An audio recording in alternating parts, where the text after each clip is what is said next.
The Web Form Wizard is used to create forms. These forms allow customers to join your mobile program via your website or Facebook page, or you can also use these forms to create surveys or collect additional information from your customers.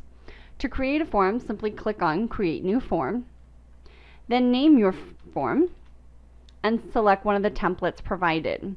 Then click on Create. In the Select Data Fields section, you will select any data fields you wish to collect from your customers. You can also make these required, however the mobile phone field will always be a requirement.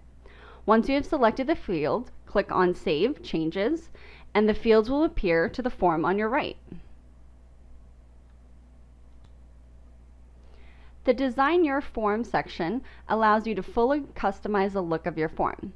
The header and footer sections allow you to add a logo and edit the text, color, and alignment. The form labels and field sections allow you to adjust the size and look of the data fields. The Submit button allows you to redirect customers back to your site once the customer has filled out the form, and the Background section allows you to adjust the size and color of the form you are using.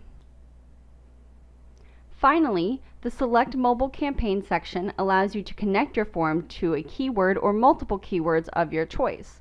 Click on Save Changes and your web widget is complete.